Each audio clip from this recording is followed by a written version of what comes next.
तिथे तिथे मी जाऊन उभा राहतो. म्हणून गावागावात खेड्याखेड्यात वस्तीमध्ये एकादशीला भजन होतं. काय होतं? कीर्तन होतं.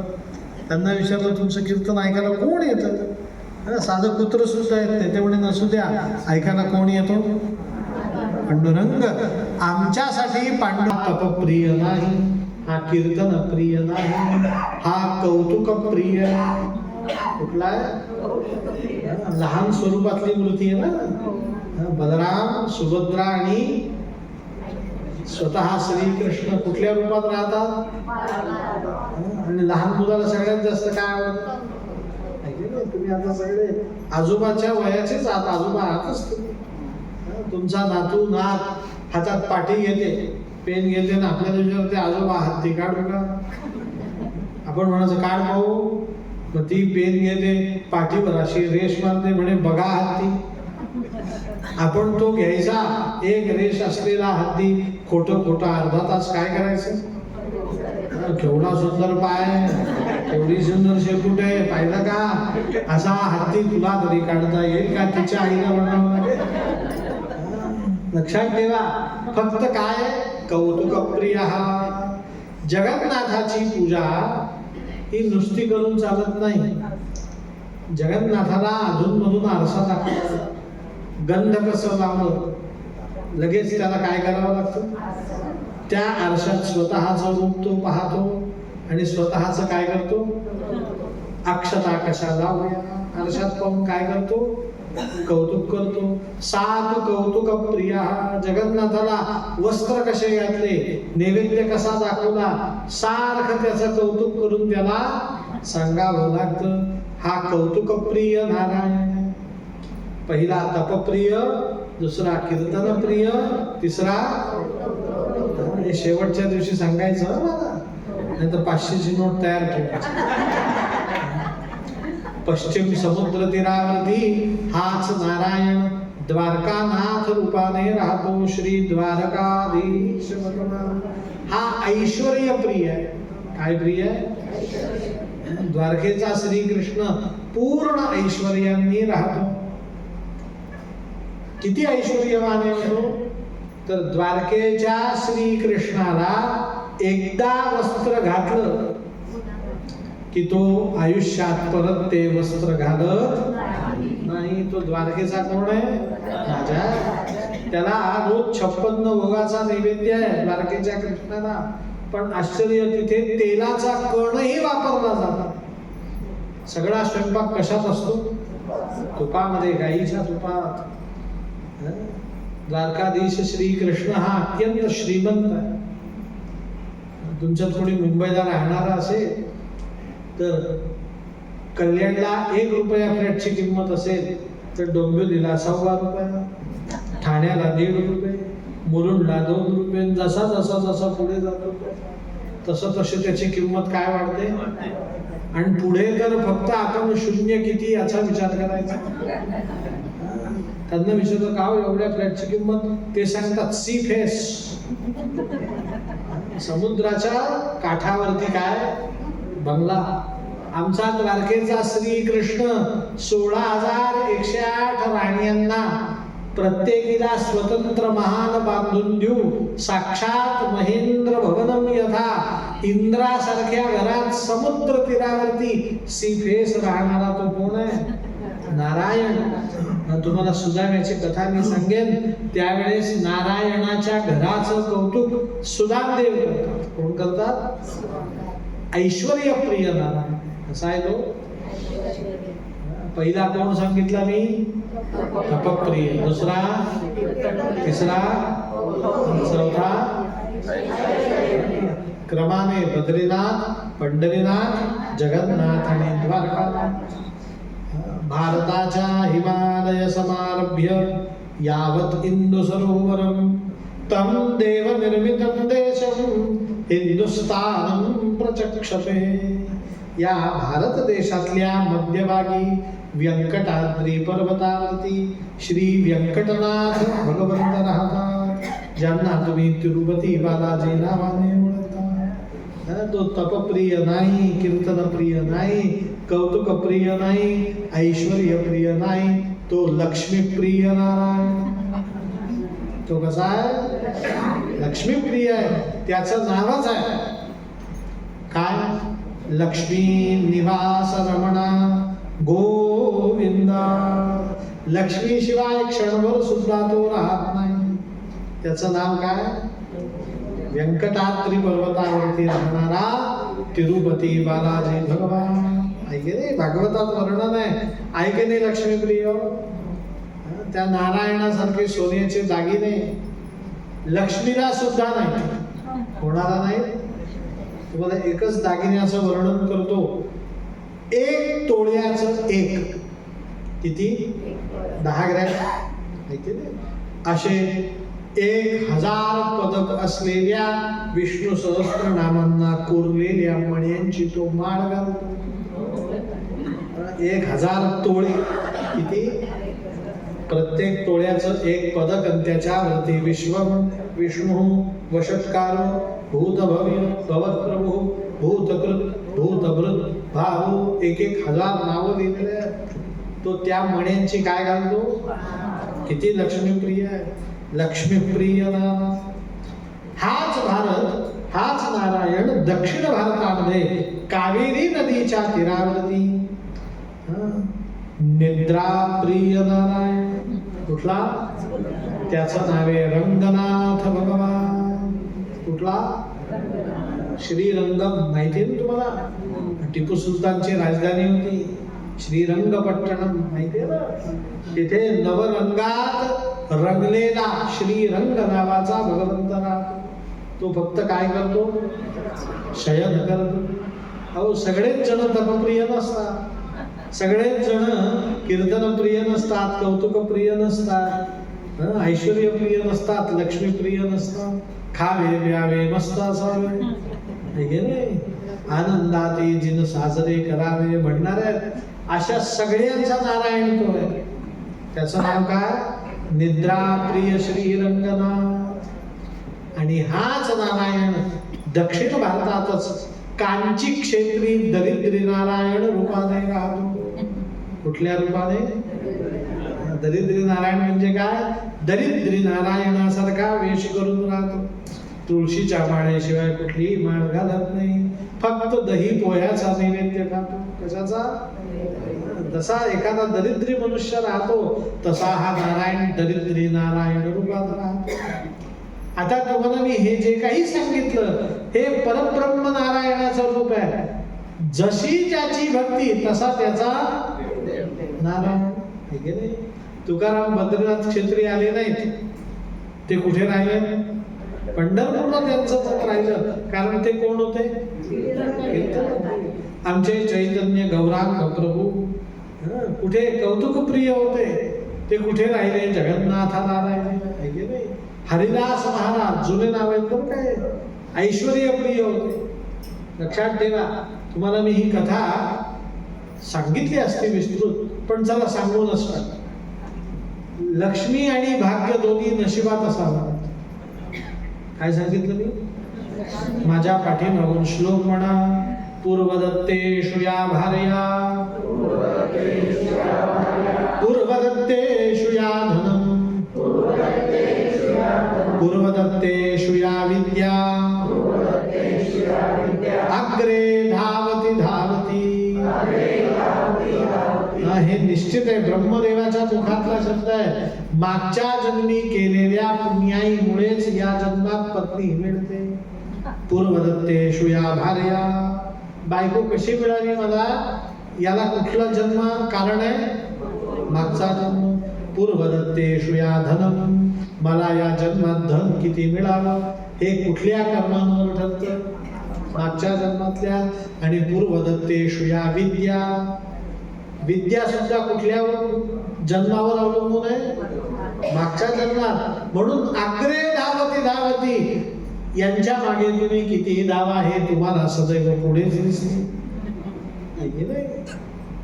आपला विषय चाललाय कुठेही धन आणि लक्ष्मी ही कुठे असावी लागते? नशिबात असावी. नशिबात असेल तरच पैसे मिळवण्यासाठी कष्ट करावे लागतात. खोटं आहे की नाही? कष्ट करून जर पैसे मिळत असते तर अंबानीपेक्षा श्रीमंत गाढव झाला असतं. सगळ्यात जास्त कष्ट कोण करतो की नाही? या गोष्टी नशिबातच असाव्या. तुम्हाला उदाहरण देतो. समर्थ रामदास स्वामींचे एक शिष्य होते, त्यांचं नाव रंगनाथ स्वामी. काय नाव? यांचं पूर्वजन्मीचं भाग्य एवढं थोर होतं की यांना कोणीही नमस्कार केला तो सुवर्ण दक्षिणा द्यायची. कशाची दक्षिणा? आणि त्या काळात ते 5-10 किलो सोनं घालायचे. रंगनाथ स्वामी त्यांचे देव सोन्याचे, पूजेचा लोटा सोन्याचा, पडी पंचपात्र सोन्याचं, तामण सोन्याचं, पूजेची उपकरणी सोन्याची, देवघरा सोन्याचा. बरं, विवाहित संत पण रामदास स्वामींचे शिष्य. बरं, यांना मिळायचंच एवढं की ते करून करून काय करणार? सोन्याचे वाट्या करून पाहिल्या, पेले करून पाहिले, फुलपात्रे करून, ते संपायलाच तयार.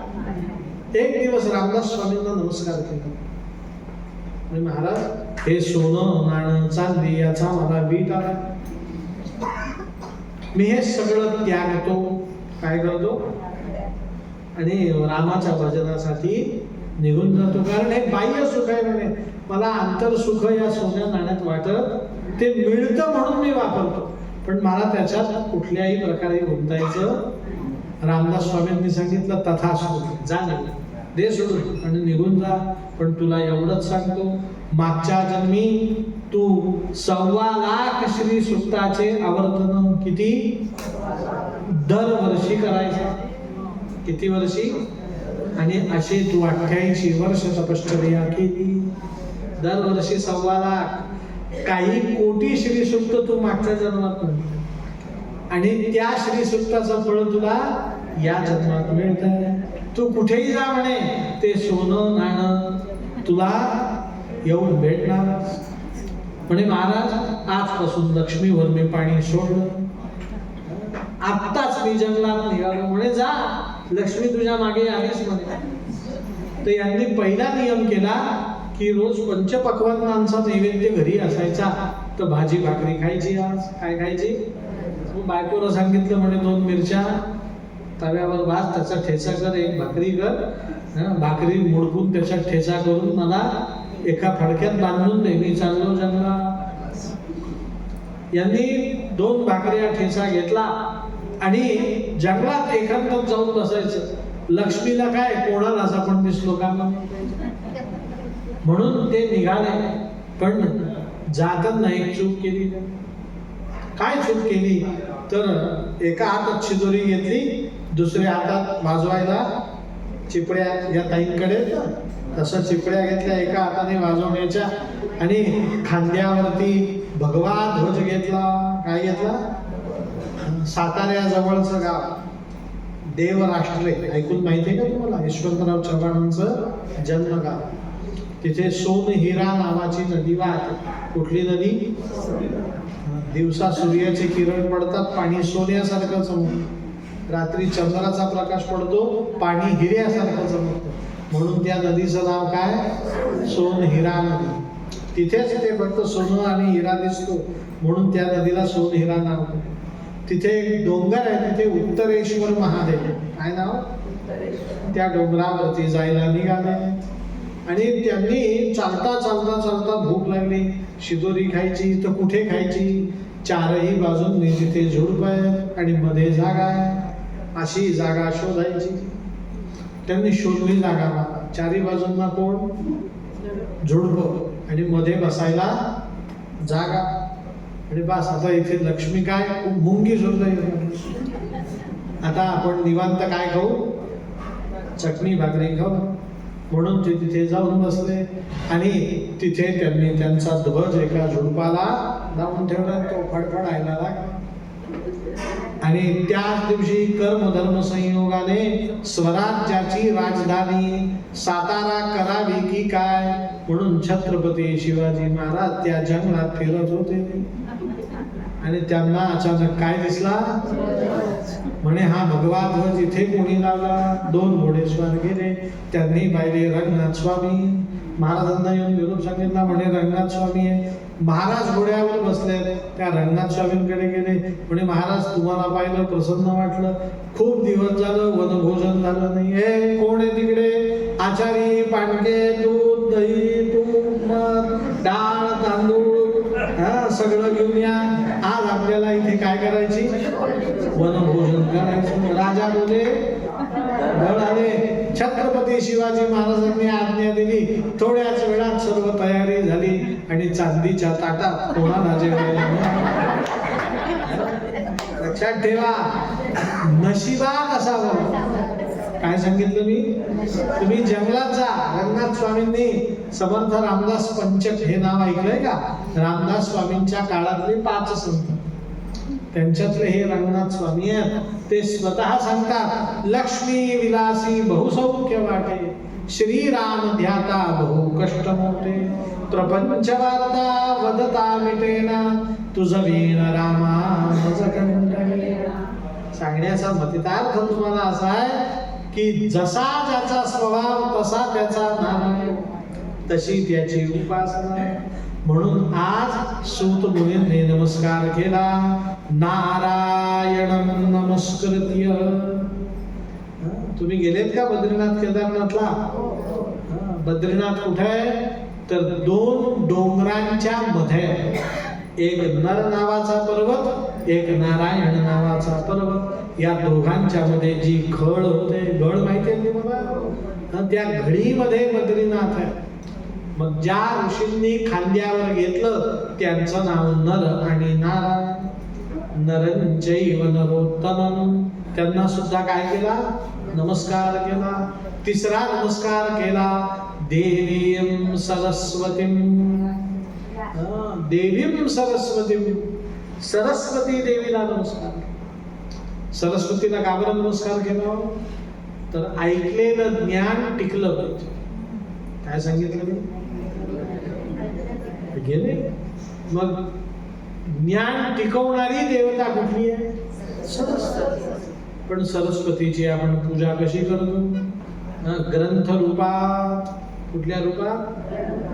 पुस्तकांच्या रूपात, लॅपटॉप वापरतात इंजिनियर लोक, त्यांची ती सरस्वती की नाही, त्याच्यावर चरितार्थ आहे त्यांचा, मूर्तीच्या स्वरूपात.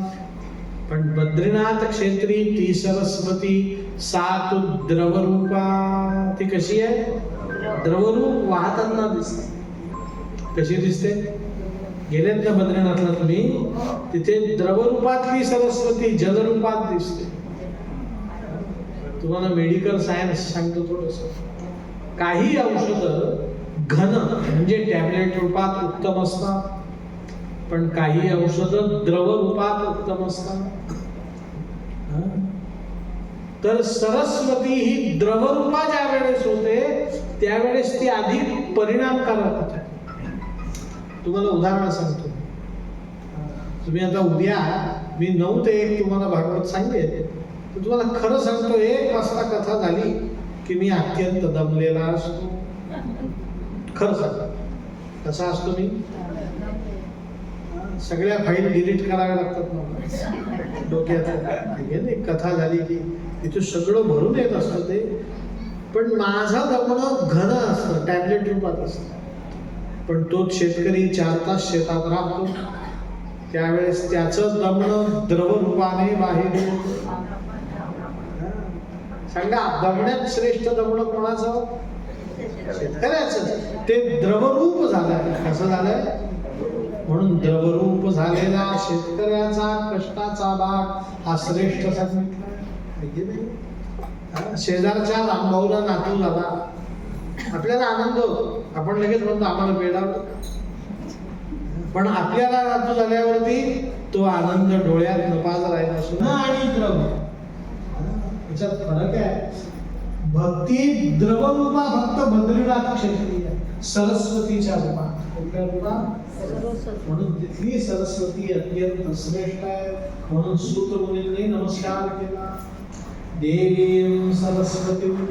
आणि सूत मुनींचे गुरु व्यासम. कोणाचं स्मरण? व्यासांचं. आणि पुढे सांगितलं आपल्याला नारायणं नरंचैव नरोत्तमं सरस्वतीं आणि व्यासं या 5 जणांचं जो नेहमी स्मरण करतो ततो जयं उदीरये, त्या माणसाचा कधीही पराजय होत नाही. त्यांचा नेहमी काय होतो? कोणाकोणाच्या स्मरणाने?